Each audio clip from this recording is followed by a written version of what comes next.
I've had a lot of great experiences in Miami, and that place has kind of become home in a lot of ways. With that being said, of course, we're always looking at all options on the table, and the Detroit one was just one that became increasingly more enticing.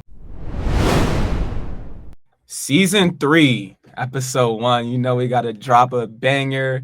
I'm your host, KJ Allison, here with my guy, Naruto Perdomo. We got a great episode where we talk with the newest addition to the Detroit Pistons, one of the best shooters in the NBA, Duncan Robinson. Complete full circle moment to get him on the podcast. But before we talk about this episode, which was fire, sports is in a really good spot right now. NBA is right around the corner. The W playoffs are lit.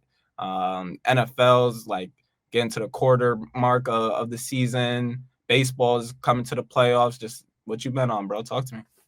I spent a lot of the day yesterday, bro, watching NFL. I think there were like 3 or 4 games that involved like some type of field goal or like block kick, whatever it was. It was crazy. I had NFL Red Zone on and all the different endings were playing on the screen. I was like, what is going on?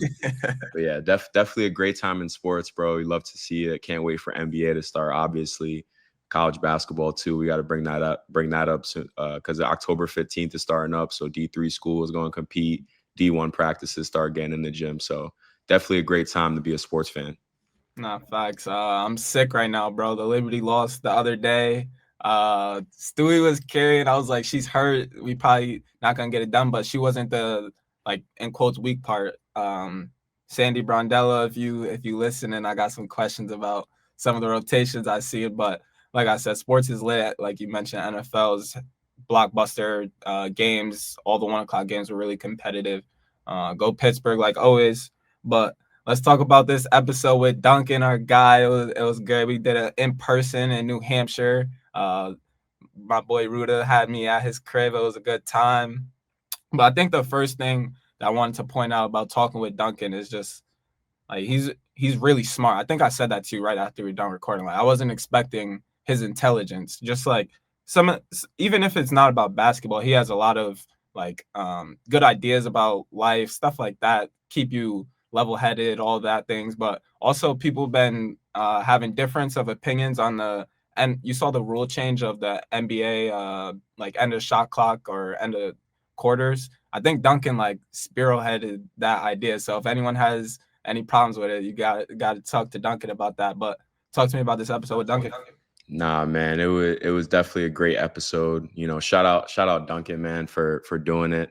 And like you said, definitely a full circle moment. When I first hopped on the pod, I had told you that I had been in workouts with him and I kind of known him a little bit, and that maybe down the line it could happen, and it did, bro. And we finally accomplished it, and it was great. It was a great interview. We talked about so many different things, and that's why I kind of love the interview, bro, because we talked about NBA, we talked about D3, we talked about Michigan experience, we talked about life stuff. We kind of talked about everything you could have with him, and it was a great conversation, bro. I was glad that you finally got to meet him, and it was cool for me, as weird as this may sound, but it was cool for me to see you in that environment, and you being the authentic person you are, just totally killed it. And you asked him a great question at the end in rapid fire. I'm excited for the viewers to see that, but great episode for sure, bro.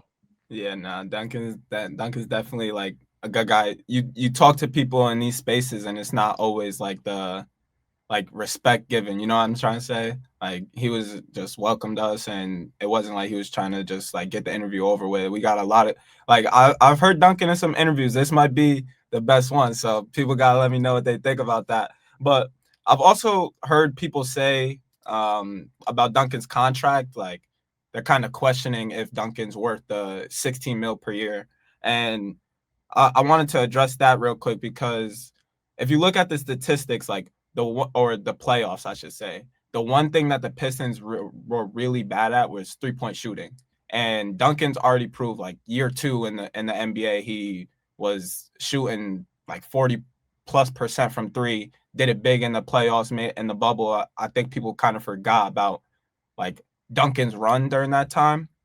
But just to bring up like the statistics, so the Pistons were 13th out of 16 teams in 3-point shooting because they had Malik Beasley selling games. But now let me be for real. Like they just didn't have it. It was Cade, but everybody else kind of like didn't show their regular season version of themselves. So I think getting Duncan in the room, that's automatically like putting them a level above. And especially when you talk about contending in the East, as it'll be in quotes easier this year to make a run. But also I think it's good for Duncan to get out of the Heat organization. Not anything bad or anything, like he grew up with the Heat. You could see his transition or his development as a basketball player, as a person. But why he needed to like get out is he kind of like was getting left out of the rotation later on this past year. I feel like the Heat culture kind of lost its identity a little bit with the Jimmy Butler stuff this past year, and teams were kind of like prepared for their underdog mentality. So it was good. Like the Heat move off of Duncan, that core is kind of getting lost. And then Duncan moves to a situation where there's a lot to be excited about. But I want to hear your thoughts regarding like him moving to the Pistons, what you think about the East, all that. Nah, I mean, when it comes to Duncan, bro, I'm definitely excited that, you know, he's with the Pistons. They're up and coming team. I mean, they battled with the Knicks last year in a 6-game series.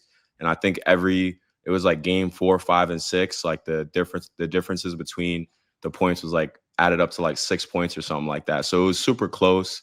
And, you know, speaking to the fresh start, you're right. I mean, he's going to get a chance to play with Cade Cunningham, Jalen Duren, right? All these great players that they have on the team, Asar Thompson, right? Tobias Harris. I can go on and on. They got Carris, Levert, your boys. So definitely excited, bro. And, you know, I know I'm a well-known Knicks fan, but when the Pistons play the Knicks, bro, I'm rooting for Duncan big time, bro. I'm rooting for him to have a big year. I know that he's been in the gym grinding. He looks really good going into the season, and he's primed for a big year. The one thing I wanted to say, though, like, with this episode, like, I just think with Duncan, bro, he's just a genuine guy. And, you know, I think his answer at the end kind of spoke to who he is. You know, he talked about how with the position that he's in the NBA, he wants everyone around him to be able to enjoy, like, what he has going on in his life. So like bringing people down to Miami and like, you know, coming to games and like, you know, whatever it may be, introducing them to whoever. Like, he wants to share this experience with other people. And I think that's the best thing about bro. And, you know, I think he's just a genuine dude all around. You kind of capped it off in the beginning. To add on to that, like, I don't know if this is common knowledge to everyone, but the foundation that he just started, it just, like, if you're not aware of it, it's the Robinson Family Foundation. And I'm not going to talk too much about it, but it's to kind of uplift people going through mental struggles. They've dealt with some things internally in the family. So if you're not aware, go definitely check that out. But it speaks to what you just said about Duncan's genuineness. But real quick, bro, before we end this intro, tell me who you got coming out of the East and tell me who you got coming out of the West. Man, you can't do this to me, man. You can't do this. You got to pick a side now. Oh man, I think the Knicks. You don't got to go on a long tangent either. Just so I know where your head's at right now. I would say Knicks, Pistons, Eastern Conference Finals. Knicks taking in 7. That's what I'll say. Okay. I'll say my East. I'm gonna go. I think the Cavs are gonna, like, they've been number 1 seed for a few years now, or right near that. I think this is the year where they put it all together, and I'm gonna say Cavs, Pistons, and the ECF. I know that might hurt you as a Knicks fan, but that's my pick. And then in the West, I'm not gonna say who in the WCF, but the Thunder running it back. You know, 2P. I think all, like, teams were kind of surprised. And it's hard to go back to back with relatively the same roster, but Dub, Chet, and Shea all have the ability to get a lot better than what they showed last year. So that's my pick. What you got from the West? Thunder, man. I'll roll with the Thunder, bro. I got my boy the Thunder. That's tough. But let's get into this conversation with Duncan Robinson.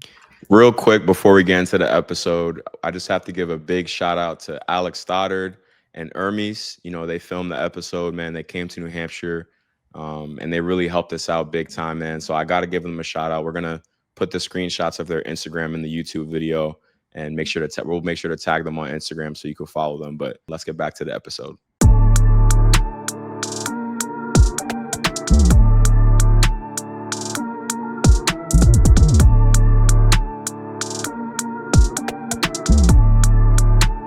we are here, man. Another episode of Not Even D2, in-person episode. We are here with my guy, Duncan Robinson. How you feeling today, bro? Oh, I'm good, man. I'm good. I appreciate you guys coming up here. I know it's not the easiest place to get to, but yeah, I appreciate you guys making it easy on me to come and be a part of the show. I've watched the show a handful of times, been a supporter of the show for a while, so honored to be on it. Appreciate you. Definitely appreciate the hospitality too. Obviously you've had a hectic summer, busy summer for you. You planned a wedding. Yeah. I'm kind of curious, like, you taking any trips? You been to any Red Sox games? Talk to me. Red Sox games? No, I haven't been to a Red Sox game in a Are minute. you a Red Sox fan? I grew up a Red Sox fan. I grew up like basically everything like New England sports fan. I will say once you like play professional sports, it kind of like changes it a little bit. I still root for the Red Sox. Obviously, don't root for the Celtics. I went from liking the Celtics to hating the Celtics pretty quickly. But yeah, I mean, I grew up a diehard Patriots fan for sure. So I mean, growing up in this area, one thing you do really get an appreciation for is how much people care about professional sports, and you know, a lot of people have it be their whole identity, which is cool. I mean, that's maybe another different conversation, but yeah, I mean, this is a great place to grow up from a sports standpoint, just because it's such a passionate sports area. You know? saying that's cool? People making that their whole I identity? mean, they can teach their own. You know, who am I to judge? At least for me personally, like once I saw sort of the behind the scenes and the business aspect of professional sports, a little bit of like how the sausage is made, I think it put like fandom into perspective a little bit more. I do think there's a great aspect to professional sports, or just like sports in general, in that you care deeply about something that in the grand scheme of things doesn't really matter. And I think having those sorts of things is important, but I think also having some perspective over those things is equally important. That's my 2 cents on it. We don't need to unpack it too much further than that. Nah, definitely a great point though, for real, because the New England's fan base in general, Patriots, Celtics, Bruins, like super passionate. Yeah. And I'm wondering, so you're native New Hampshireite, you know, you grew up not too far, Newcastle, I think, Yeah. Portsmouth area. So, and it feels like a lot of NBA guys, like when they go in the summers, like they'll go to Miami. I know you played there, but Yeah. or they'll go to LA or New York. But you coming back here to little old New Hampshire, bro. So talk about like the value of being back here. Yeah, I mean, this place is special. I still think it's like such a hidden gem. And I think what's really cool that's happening right now is there's this sort of like groundswell and grassroots effort around basketball too. It's becoming this little hotbed in a town. Like I grew up, you know, Portsmouth was really known as like a baseball town, and I feel like it's maybe kind of starting to shift. Maybe that's just my own biased perspective. But yeah, I mean, I spent the first 7 years of my professional career in Miami, so I spent a lot of time there during the year, during the summer, training, all that sort of stuff, with the organization. And this was just an amazing like reprieve from that, like being able to have the duality of being in a city like Miami, and then come back here, and it just shifts your whole perspective, and Miami's probably that on steroids. I love that city, Miami. but it really, if you're not kind of being aware, it can have you worrying about the wrong sort of stuff. And what I love about coming back here is there's really none of that. It's like sort of the polar opposite. It's like small town sort of vibe, and whenever I come back here, it's almost like a little bit of like an emotional reset, so I enjoy it. My family's up here, so I love being around them, and a lot of my people are up here too, friends and people that I've been on this journey with for a while. So I try to spend as much time, I'm away so much during the year, and I have no say over my schedule when the season's going, so to be able to like separate some time and be here is special. Yeah, it's definitely, you living good out here. Yeah. So obviously Ruda's like, he is in some of your guys' workouts, and I hear stories, or I might see a clip, you and George just getting into it during the workouts. Because like you guys are probably two of the like best players to come out of like this area or New England area. So just talk about like those battles and maybe a little insight into those workouts. Yeah, for sure. I mean, George and I like grew up training against each other. He's from Methuen, like 40 minutes away, not too far. And for a while there, we had the same trainer that we would kind of get after it with. And we both kind of been on our own respective journeys for a while now. We've had different sort of career paths and trajectories, but we've always been invested in each other's, you know, and wanting to see the other one do well. You know, to your point, and Naruto obviously can speak to it firsthand, competing against George takes me to a place that I'm not always proud of, but I think it's necessary, you know? Like, I think there's nothing like competition and the spirit of competition. And sometimes, like, I'll be driving home from a workout and I'll be like thinking about the things that I said, like even to Naruto, who's really just there to serve and help, like, and I'm like, man, I really said that, like, and I try to pride myself on, you know, being respectful and caring for everybody, and so that aspect I'm not always proud of, but it also takes you to another level of just competition, and it brings more out of yourself because it's what's required to try to win.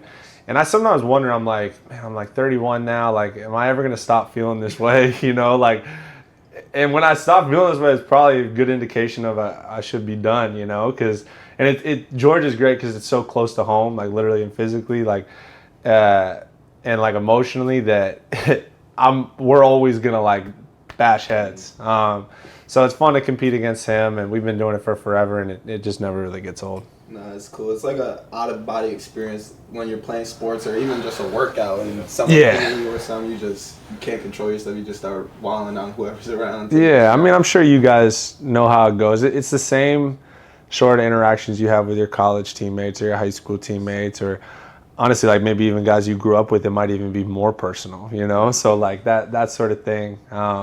It's just fun that we get to do it on a stage that we always dreamed of, you know. So we both don't take that for granted, because I know he doesn't, but I know, you know, I definitely don't either. Real quick, Kay, it's also too like you being a competitor has probably like helped your career out so much. You know what I mean? Just the fact that you want to win and you want to succeed. It's like, nah, I'm gonna do whatever it takes to win and say whatever I have to say. Yeah, I mean, I appreciate you saying that. I think my competitive nature can maybe get misconstrued like publicly. I don't know that I have like a reputation for being like a fierce competitor, which is fine. I don't need to have that. I think people that know me know like how badly I want to win and the lengths that I go to try to do it. So I sort of like liken it. I don't know if you've ever seen like a duck swim in the water, but like above they're just kind of chilling and floating. But if you get the view below the water, like they're working, they're doing whatever it takes to get to where they got to go. So, I mean, Naruto's seen a little bit underneath the hood of what that looks like. And like I said, I'm not always proud of it, but I'm always trying to like find guardrails to keep it within, because I never wanted to get to a place where it's detrimental to anybody. No, like you said in the beginning of that answer, like it's needed, that competitive, fiery, all that. But let's talk about some Detroit basketball, bro. Sure. Obviously, you were a part of one of the bigger all-season moves, sign and trade, 3-year, $48 million. Congrats to you. Thank you, man. I appreciate it. I just want to hear all about like how this came to be, what other teams might you be talking about or talking to, and then also if you connected with like K, JB Bickerstaff, anybody in this organization.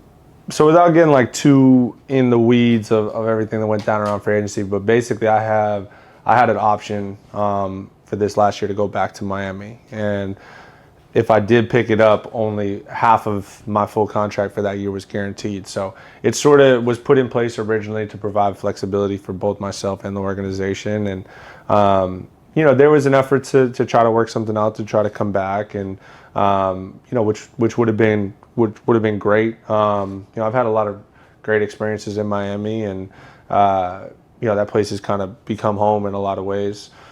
With that being said, of course, we're always looking at all options on the table, and you know, the Detroit one was just one that became increasingly more enticing. You know, what that group has, super young, super ambitious, you know, really trying to take this next step. You know, what they did from 2 years ago to last year was really impressive. I think the entire, you know, basketball world really took notice. And then obviously you get a guy like Cade who is only going to continue to improve, you know, like an all-NBA player, super talented. We got to spend some time out in Vegas. We had like a little mini camp out there for 4 or 5 days. So got to work out, you know, see everybody in person, get in the gym, you know, break some bread, have some meals, hang out, just spend time around each other, which is, you know, honestly what's most important a lot of times with NBA, groups is trying to get everybody together and on the same page. And one thing I definitely found with this group is there's like a genuine connection, and people really enjoy being around each other, which is not always the case. It'd be awesome to say that every professional team is what you get in college, where your best friends are your teammates, and that's just not really how it works always in professional settings. But all these guys really seem to get along and care about one another, and that's only just going to continue to take us to next levels. Real quick point, Rudy could bounce off it after, but you could see like the teams that are successful in the league right now, they have that camaraderie. They have that like the Thunder this past year. That's probably the best example of it. Yeah. And then I heard you speak in an interview a few years ago, and you were saying like your Heat team in the bubble, or the team right after that, like you guys were really connected too. So it's showing like year to year, the team that's most connected, the young guys that just have fun, genuine connection, is the ones that set themselves apart. But go ahead. Yeah, I mean, I was going to add on to that, like, you kind of touched on a little bit, like, what that team has in terms of the young talent and stuff like that. And, you've been a part of 2 finals runs, so what type of, voice do you bring into the locker room, experience? Like, talk about that aspect of it. Yeah, I think it's a great opportunity for me, just from a leadership standpoint, for sure. I mean, my leadership is going to look different than the person next to me. Everyone has their own unique leadership style. I'm much more in the camp of, like, try to put my arm around guys, get to know people off the court, understand kind of, what makes them tick, how they think, and then also like take my experience and what I've learned and, hold people accountable in moments that make sense on the court. One thing I think I can bring is, the margin for victory at all levels, but particularly when like the talent is so high, it's just so thin, right? Like you can be so close to being a good team, and your record might not show it. So just like constantly instilling that belief and having everybody sort of kind of come together and believe and really grow that sense of belief, I think can be a big difference maker. So for me, yeah, I'm excited for that opportunity. I mean, I'm one of like 3 guys that are over 30, Tobias and Carris. Carris is a college teammate of mine. So like, I think between the 3 of us, and Cade's like a leader in his own right. He's 20 whatever years old, but the way he plays just commands respect. So everybody kind of does it in their own way. You want to be authentic and genuine to who you are. I think the moment I start trying to lead in a way that's not authentic to me, then people can kind of see through it. So trying to be thoughtful about, ways that I can actually move the needle in that regard. A little bit more of a basketball question too. Your 2-man game with Bam was super elite. Like, I don't know if I ever told you this, but in Utica, we had like a short roll action that was like called Bam. KJ probably remembers from playing. That's funny. So talk about like now developing a different 2-man connection with maybe Jalen or Cade, whatever it is. Yeah. Jalen Durant, like JD and Isaiah Stewart both are like so selfless in their ability to screen and like, wanting to get people open. I mean, I experienced it playing against them for the last several years. And that was one of the things that jumped out to me just when we were out in Vegas is, how eager they are to be a helper in that regard and get people open and free people up. And those are 2 big dudes setting screens, you know what I mean? Bam's versatile in his own way. There's not many people that play and have the athletic ability and mobility and ability to handle the ball like Bam. But, similar to my leadership point, like those guys, Isaiah and Jalen, are going to do it in their own way. And that's the way they should be doing it. Obviously we can always draw inspiration, from this player or that player, but, you got to kind of figure out your own solutions and figure out your own way to kind of move forward with it. So I'm excited to hopefully help in their development and growth.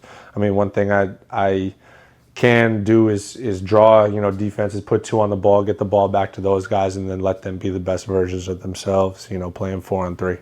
Yeah, it would be electric watching you kind of build that doing bomb, a new teammate, stuff like that. One thing I was curious about, just like you've been in the East past 7 years, going into your 8th, and a lot of people in the media or people that talk basketball saying the East is basically down right now, obviously with the injuries, or it's not as good as the West. It's easier to advance in the East. What is the vibe, or what is your perception regarding the whole East, but going into this year? Like, does that go into your mindset at all? I mean, I think there's great parity, which is what everyone's looking for. I think from a fan standpoint, from a team standpoint, from a league standpoint, everybody wants to feel like they have a shot, and I think that's particularly with the East, that's what it's looking like right now. You've had teams that have made runs in the past that have their, key guys or best players go down. So obviously, that makes other teams feel like, okay, we have some real opportunity here. And I think that's what you really want, whether you are a fan, a player, coach, or whatever, like you want everybody trying to push, in the same direction and trying to do something special. You don't want people playing for ping pong balls and, thinking about draft classes in the future. Obviously, at some point in the season, that's kind of what it becomes for certain teams. But at least early on, I think the great thing about the way that the East is formatted and who's in and who's out is everybody feels like they probably have a chance, which is, what you want. If you're a real competitor, that's what you want. Nah, definitely excited to see what you guys do this year, bro. Definitely locked in. But, I want to switch over to your career with the Heat, bro. 7 years with them, like legendary career, top 5 shooter all time. Shout out UD. You're back with that. But just talk about the gratitude that you have for the Heat, taking a chance on you, spending time with your development, and also some of your core memories and memories that you just will always like cherish from your time there. Yeah, gratitude is a great word to describe it.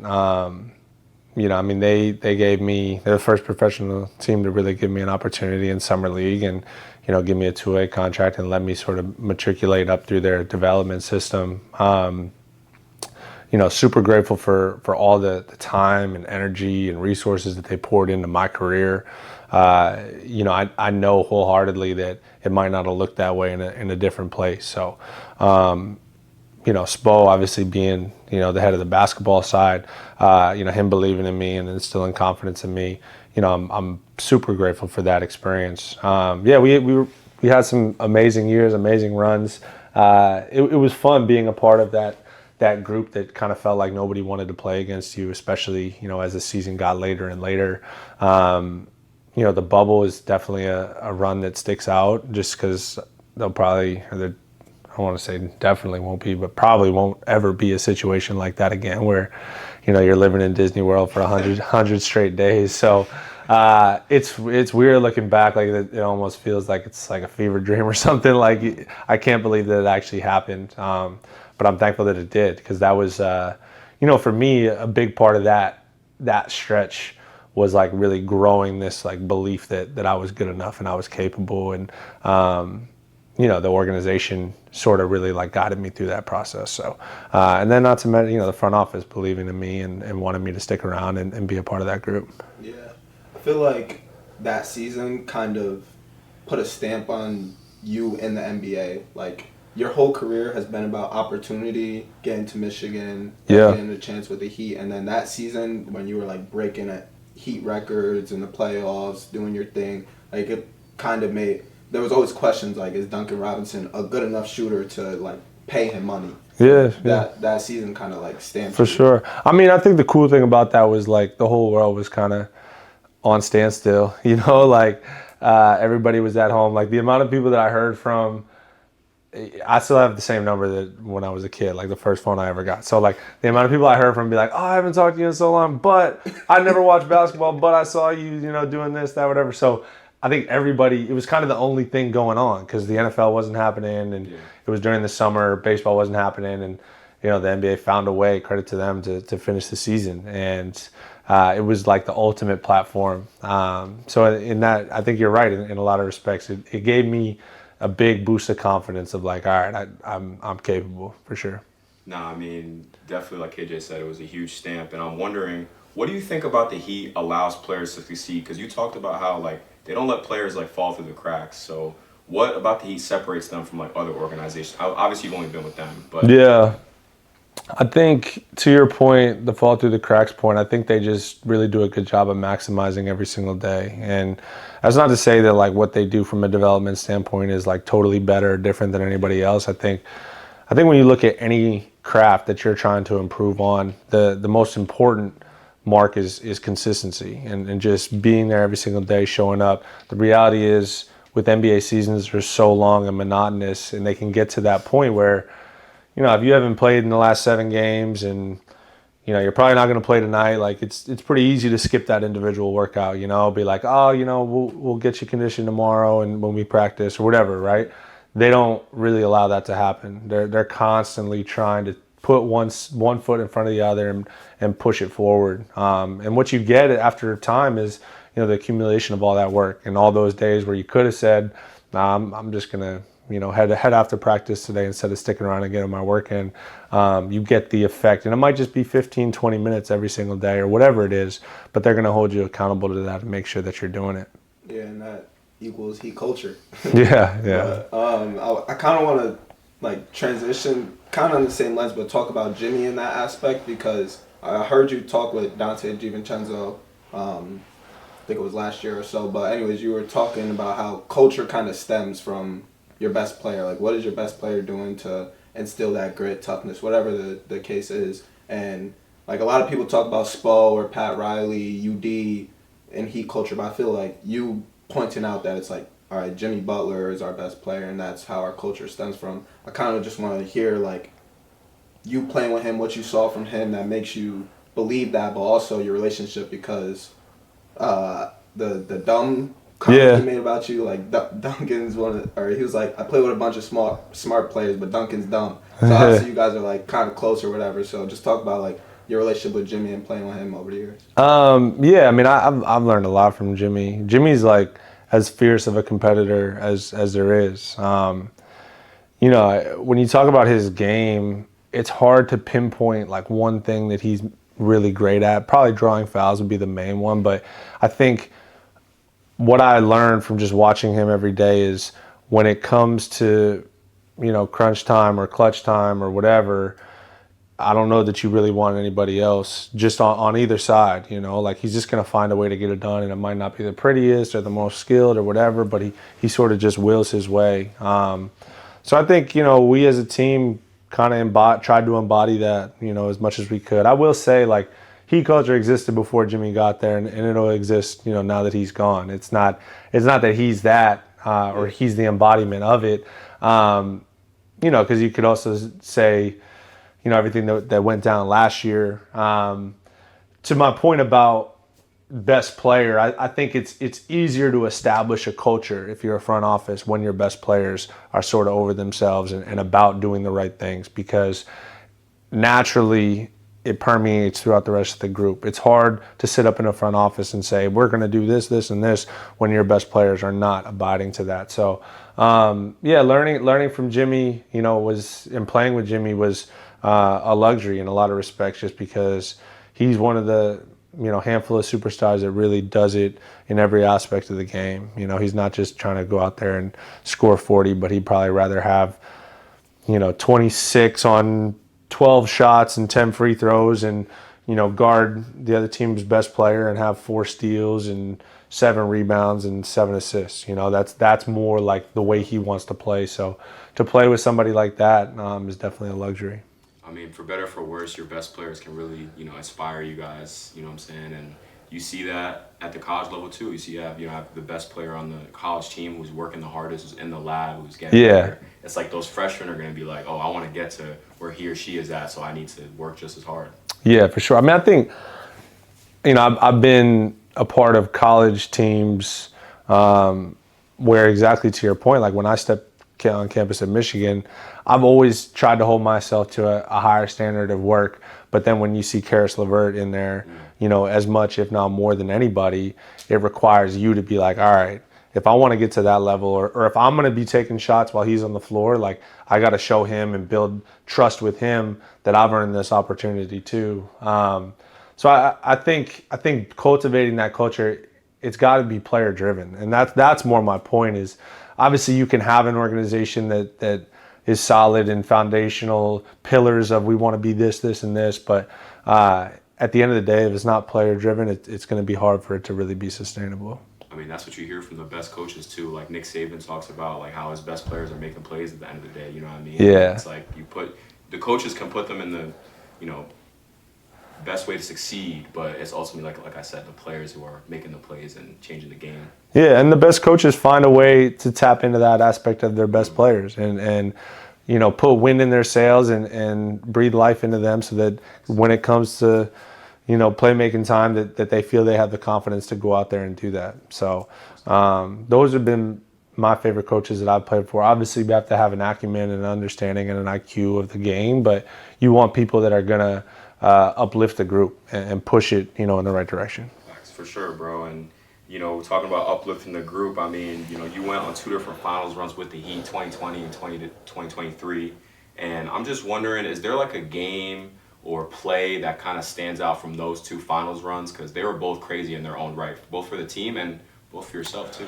Yeah, game, I'd probably say for the first one in 2020, Game 5, we were down 3-1 in the series, and obviously trying to force a Game 6. I ended up playing well in that one, and it was like all the way down to the wire. So like for us, and then a big part of that was like you just didn't want that season to end. I mean, you did because you wanted to get out of the bubble, but you didn't from the standpoint of like, it never felt like we were going to lose. And the weird thing about both runs is both had like similar feelings in that, we were the 8th seed in 2023 and we kept beating, we beat the 1 seed, then we beat, whatever, all the way through the East. And even when we got to the Nuggets, as much of a buzzsaw as they were, like we never felt like we were going to lose. And I remember being on the plane home, sitting next to Kevin and being like, it feels like we're like going to go to shoot around tomorrow and like, walk and talk and go over film. And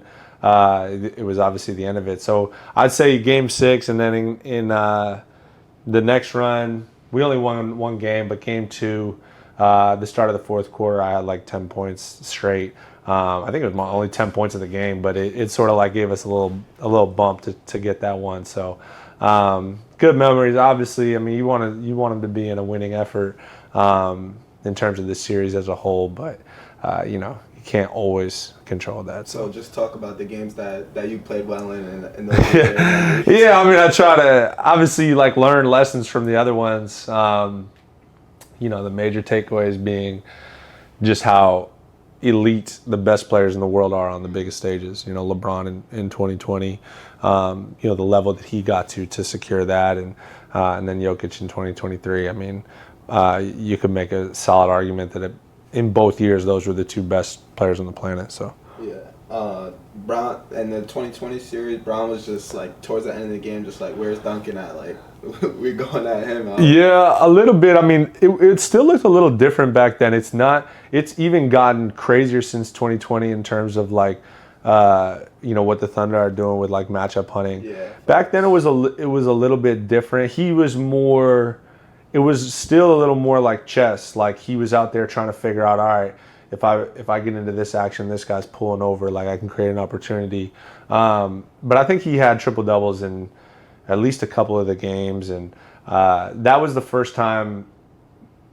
Obviously you see it on TV, but then like playing against it and game planning against it, seeing his IQ and impact of the whole game, really come to fruition. And it took him, a while obviously to get to that point, like at a young age.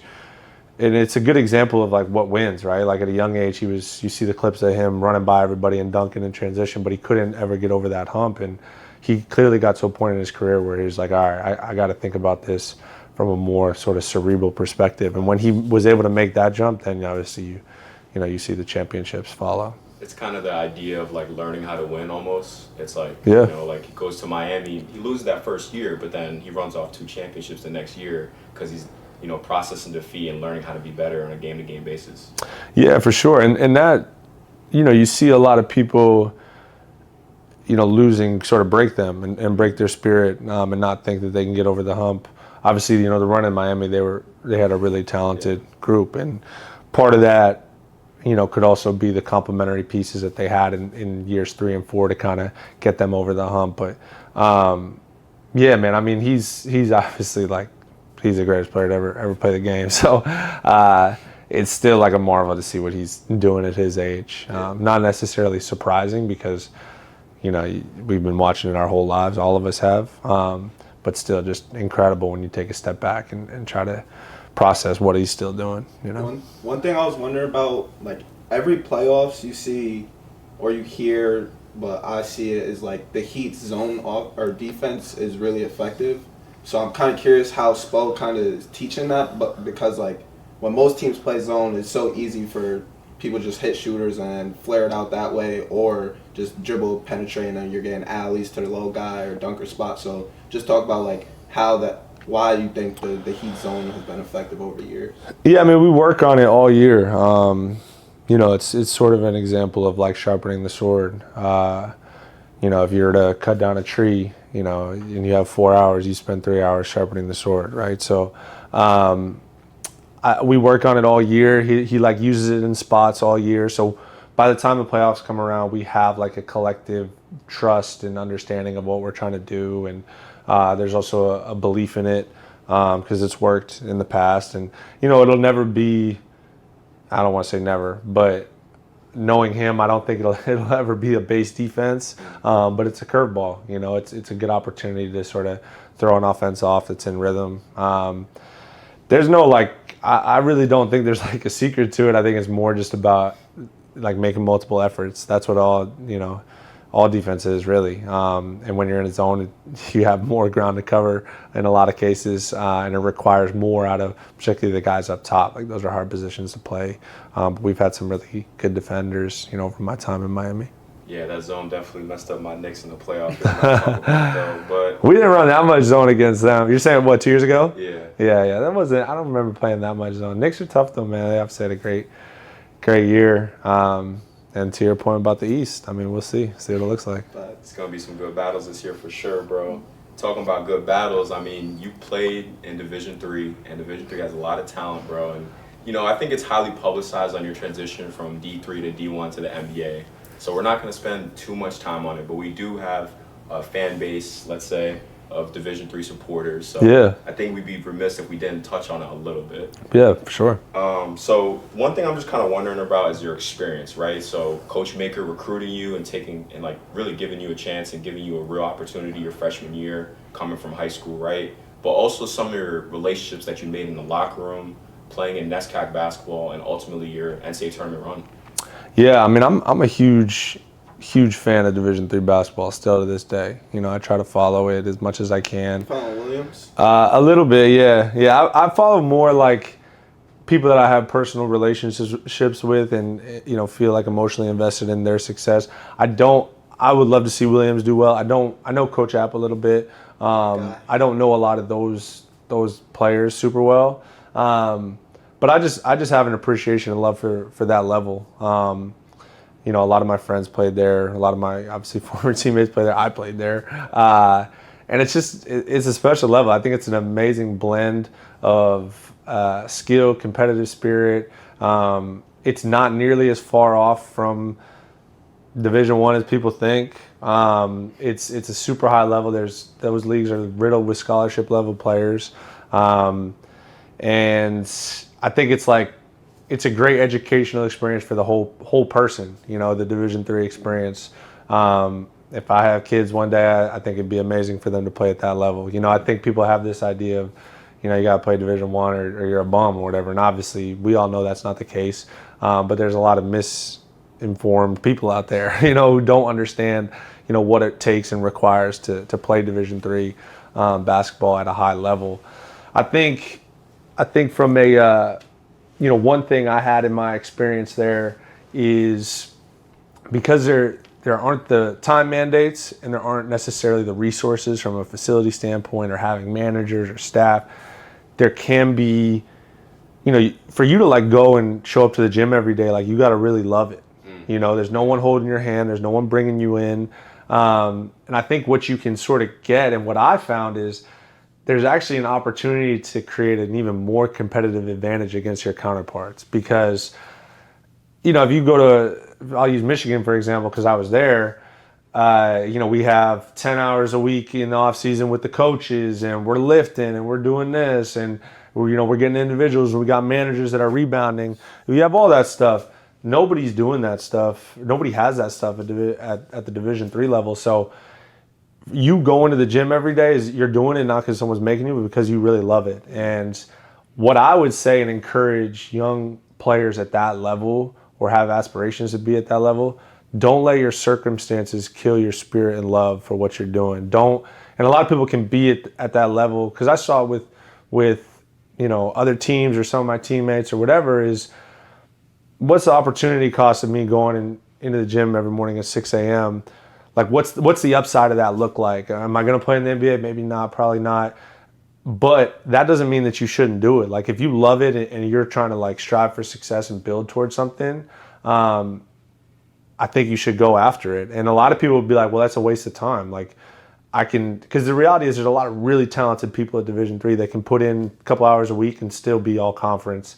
But if you really want to like lean into it and pour everything you have into it, don't let your circumstances discourage you from doing that. Because I had teammates that were that way in terms of they were in there with me, wanting to be there, wanting to put in work. And I had some teammates that weren't. And there's no right or wrong. Like, no one's wrong for choosing one path over the other. It's just, if you love hoop, it can still be a great level. Yeah, for sure. That's got to be quoted up. You said, "Don't let your circumstances." What was it? I don't even know. I just blacked out. Have you connected with Cedric Howard at all? I was curious about that. Nah, I'm not sure who that is. Who's that? He just got drafted, but he's played D3. Then he went to, I don't remember his first D1 school, but he played at Washington State. Oh, cool. Then he got drafted. I'll be honest, bro. It's bad, but like, I am not as tapped in with college basketball as I used to be. Connect with him now. Yeah, I'd love to. If he has any, if he wants to connect, I would love to, help in any way that I can. Real quick, I have a question about KJ. KJ has a question on the heels of this, but your perspective on, you touched on the beginning of your answer, the differences between, obviously outside of the outstanding differences like the athleticism and intangibles, what you see from Division 3, Division 2, Division 1, and what those differences could be. Because now in the media, at least we're promoting it, but, D3 TBT, they made a run to the Final Four this year and put a lot of people on the map. So what's your perspective on that? You're saying from a talent standpoint? Yeah.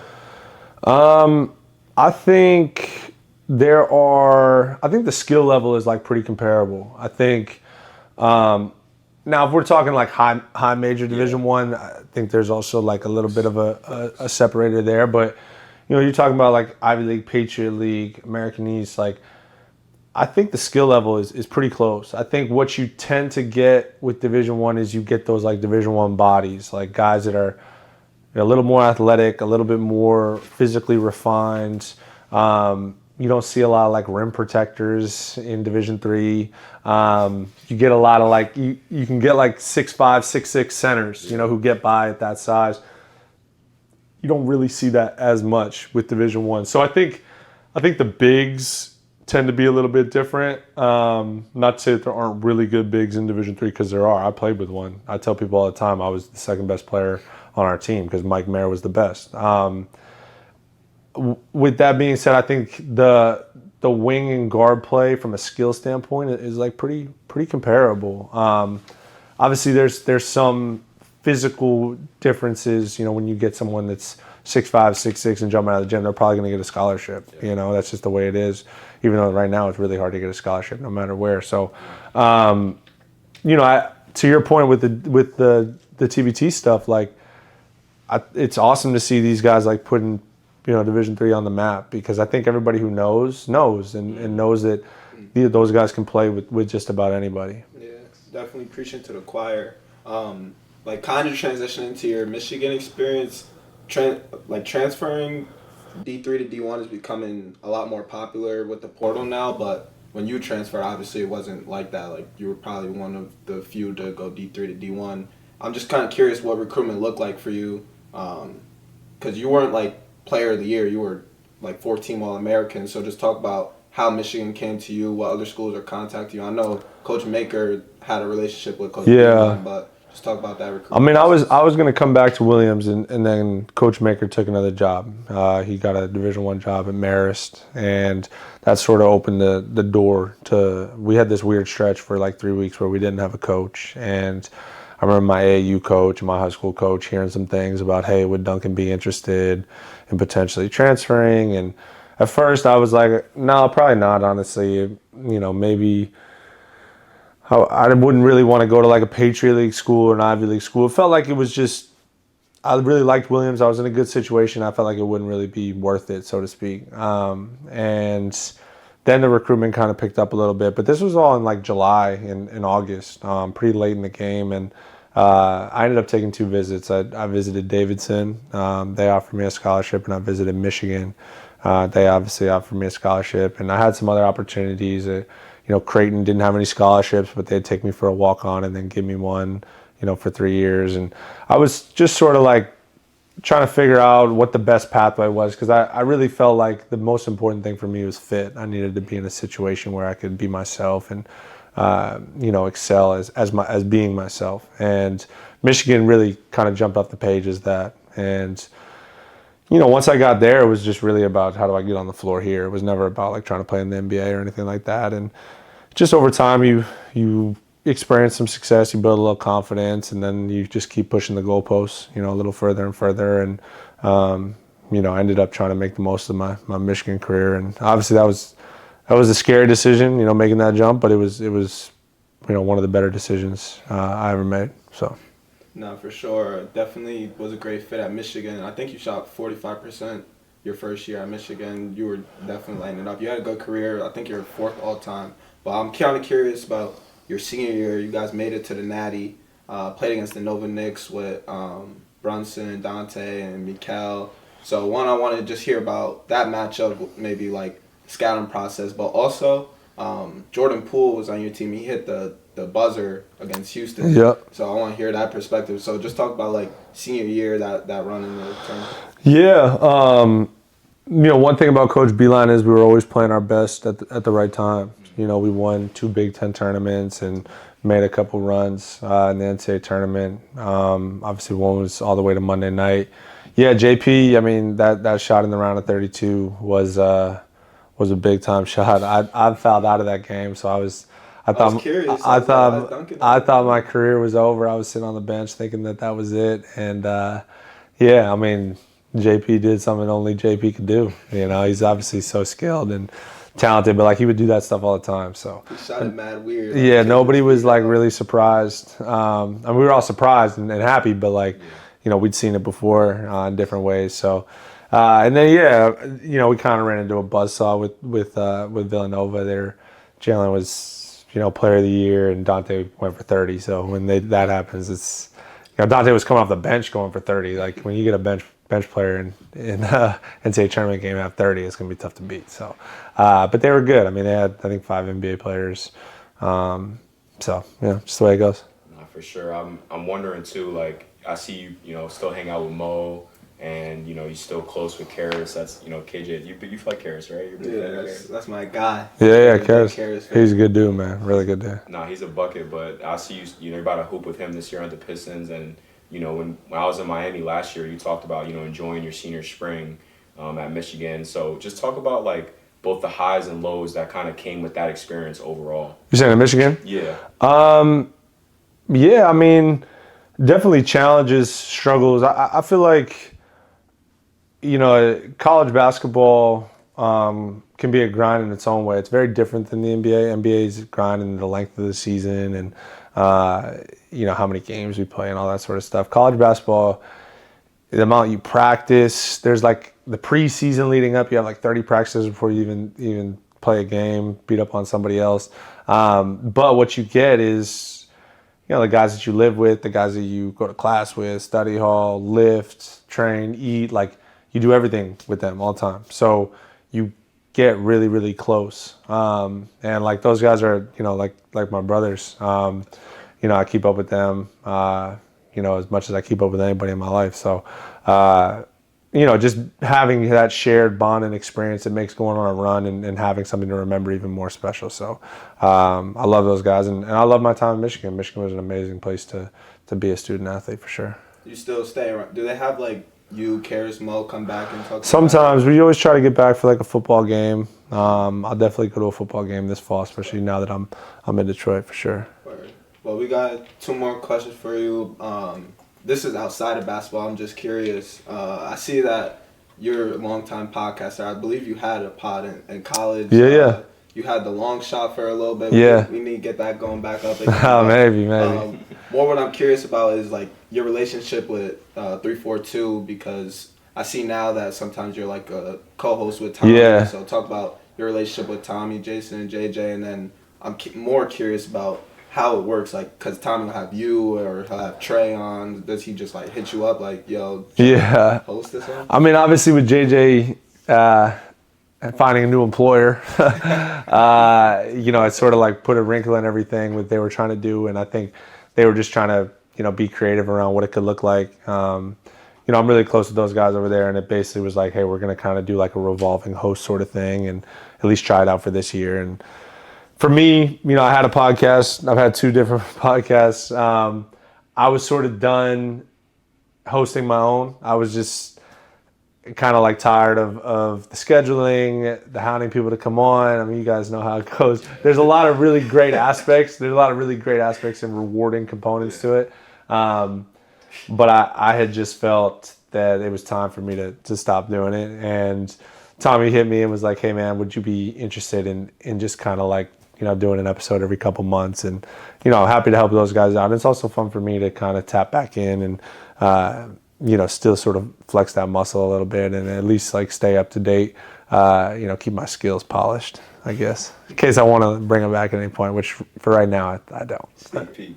Nah, Yeah. It's always good content when you're on the pod, though. I appreciate that, You got man. good basketball mind. You got good like ideas for the league and stuff like that. I appreciate it. Yeah. It's fun. They Tommy does a good job of like mixing it up. Like I always tell him like, I don't always really want to just talk to an NBA player. Like I'd rather do some random stuff, So we've done some funky stuff that sometimes gets off the rails, but it's fun. It's always good.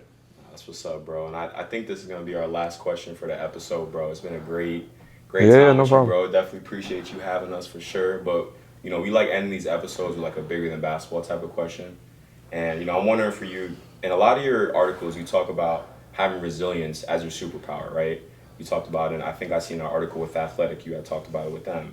So I'm just wondering, I'm sure there are moments during your career life that you have like people in your corner to help you, as along with you being resilient.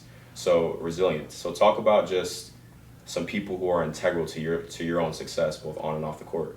There's a long list, man. I think my favorite part about my journey is because I've been in so many different places and I've played for different coaches, and I went to 2 high schools, I went to 2 colleges. Is that I get to have those shared experiences where maybe for a year or 2, we became really close, and then we get to carry that relationship on forward. And I always want people to feel invested in my career because I know I wouldn't be where I am without them. So I try to do my best to keep up and keep in touch, with people that have had an impact. I mean, there's definitely people, like my day ones, people that go back, that have been there for the entirety of the journey. But there's also like people can't always control when they come into your life. You know what I mean? So I'm super grateful for everybody that's played a role in me getting to where I am, and I try to share that with them as much as I can and tell them. Just knowing wholeheartedly that I wouldn't be where I am without them. So, and I want people to like experience my experience as much as they can. I want people to come to games and let them see, the life that I live and know that they helped me get to where I am. It's definitely one of my favorite parts about my journey. So, without like saying anyone specific, there's so many people. Yeah. I just don't want to get into that game because there's a lot. You're gonna miss it. You're gonna leave someone out. Yeah, exactly. You know you. how it goes. But I appreciate you guys, man. This was great. I say this to you guys, like, if this is what you enjoy doing, like keep going after it, man. I mean, you guys are building out a special little niche, and it sounds like you guys got some fans. You definitely have a fan in me, who follows you. So appreciate y'all. Nah, most definitely, bro. Appreciate you getting on. But we like ending these episodes though with rapid fire and starting 5. I run rapid fire. 2 minutes. Okay. 2 minutes. So first rapid fire question: your ideal sneaker rotation for the rest of your career? Like just hoop, like on court.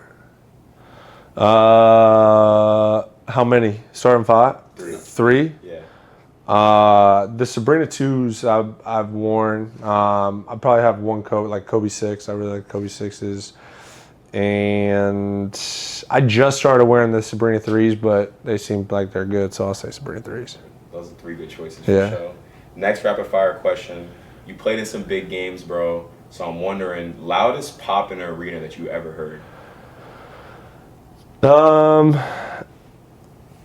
I would say probably when we beat the Bucks, I think it was game 3 when Jimmy went nuts. That was probably the loudest I'd ever heard at an arena ever. I mean, that was crazy. Yeah, I'd probably say that. And then last, I know KJ has a bonus one, but last rapid fire question. There's a golf course right here. JB told me you went golf with him back in the day, I think. Jaden Bobbitt. Yeah. So your dream golf, I don't even know what you would call it, like Foursome. Oh, is that what you call it? Like play with 3 other people? Okay, Yeah. Facts. Who would I want to play with? Steph for sure. Would love to play with Steph.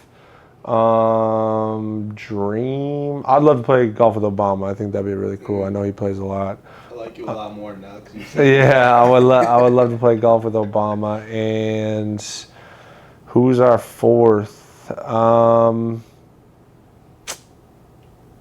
I don't know. Maybe Jordan. I mean, he bets a lot, I guess, when he golfs. So I don't know, but he raises the stakes a little bit. I guess that'd be fun. That's tough. So I usually don't do a rapid fire, but I think this is a good one. All right, what you got? You've been to 2 national championships, 2 finals appearances, and I'm not trying to hate, but you lost. Yeah, I lost them all. Yeah. So which one would you want to relive Have to change back? the experience? Man, that's a good question. Actually, no one's ever asked me that. There's a part of me that wants to say Michigan, but if we had won that bubble final, I feel like that would have been like truly iconic. As much as being an NCAA national championship or champion would have been fire, especially knowing how much like Michigan loves sports. I don't know that I could turn down the opportunity to be an NBA champion, and I hope and pray that one day I get to raise that trophy. But especially to win that one, that would have been special. I mean, the 8 seed 1-2 would have been crazy too against the Nuggets, because the one thing about the bubble is everyone wants to say like the Lakers had an asterisk, like Mickey Mouse ring and all that stuff, which anyone who knows anything knows that's not the case. But people would have said that. So maybe actually 2023. I don't know. I'm all over the place, but It's tough. it's a good question. All right, starting 5 edition. So if you're a coach, assemble a lineup, point guard through center. Who's your lineup going to be? And this edition is going to be the best shooters that you've played with. So it could be Played with on the same team. yes, from high school all the way. Oh to, man. I gotta hear this. So I need 1 through 5. Yeah, you can you don't have to Yeah, position always wise. point guard, Oh, but okay.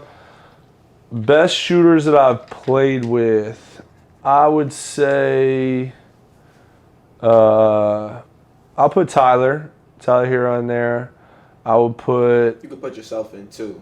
Sure, I'll throw, just so I don't have to come up with another name. I'll put myself in. There's 2. So there doesn't have to be like positional representation. Kinda you're Okay, building sorta. a lineup. Okay. Probably the best shooting big that I played with was probably Mo in college. Mo in college, he could really shoot. Still can. So I'll say Mo. This is a random one. Alec Burks can really shoot. You got that gun. Yeah, he's got a burner. I would put him in there. 1, 2, 3. I need one more, and I will say. It's funny, man, because I've only been in Miami, so I'm trying to think of Miami teammates. And when he played with Bam. Yeah. Really? Dang. K-Love. Yeah, K-Love. Yeah. K-Love in his prime. That's a good one. That's a good one. Well, K-Love right now, he can still really shoot. But yeah. That's a good lineup. Definitely play with some shooters. But that's going to do it for another episode. Not even D2. Definitely appreciate you getting on the pod. No, we went over a little bit, but appreciate you getting on, fam. Oh, good. Appreciate you guys, man. Thanks for having me. Thanks for tuning in to another episode of Not Even D2.